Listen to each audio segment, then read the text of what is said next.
What cracks in Trump and Netanyahu ties could mean for U.S. support for Israel.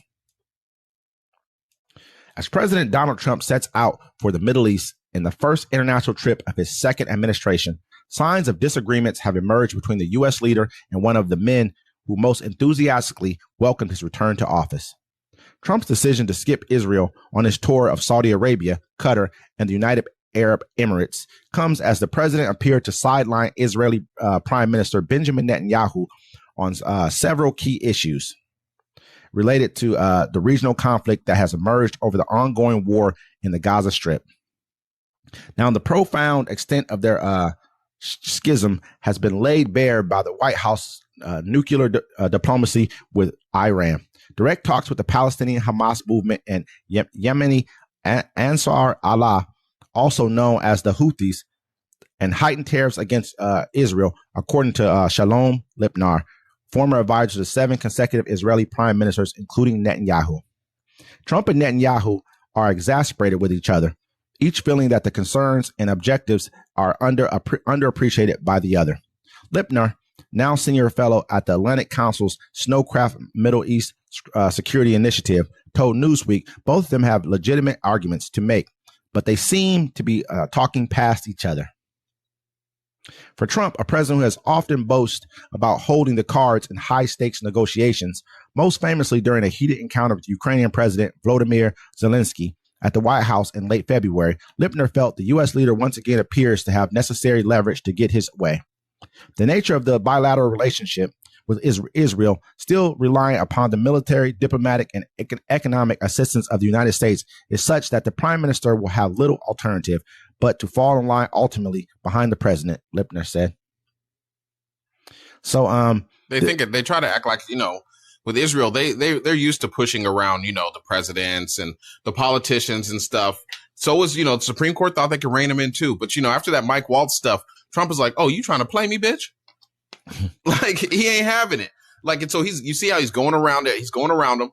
He's brokering all these deals in the Middle East. The Houthis are back to attacking Israel. America's not helping them out. And you saw, I don't know if anybody saw that, but America lost 2 or 3 fighter jets fighting the Houthis.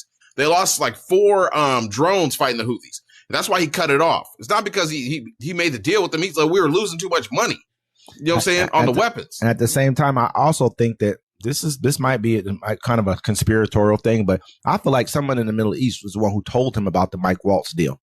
Yeah, I think that Mike Waltz almost tried to throw Hegseth under the bus, because Hegseth is the one who got all the bad press for the whole entire Signal Gate. But it was Mike ordeal. Waltz that did. But it was Mike Waltz that did it. He's the one who brought that Signal app to the whole entire thing. He's the one who put the guy from Atlantic on there. The guy from the Atlantic is tied to the Mossad, which is Israeli intelligence. Mike Waltz has a deep relationship with Netanyahu. It just seems like he got to the point to where someone found the mole in the operation, which was Mike Waltz. And I feel like it may have been the Middle East who showed him like, hey, this is what's going on here. Because if you look at it, another thing he did was he cut sanctions on Syria.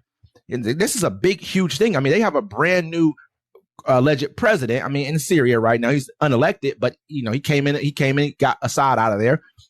And they got a brand new guy in there. He met with him, shook hands with him, and said, you know what? We're going to give Syria a chance at being great.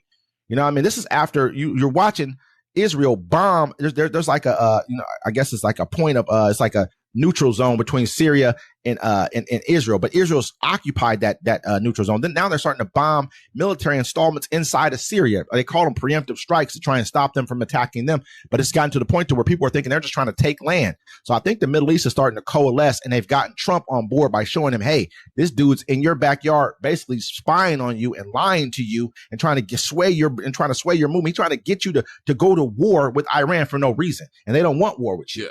You know what I mean? So like I said, he looked at the price tag, bro. That's why he's like, I made a deal with the Houthis.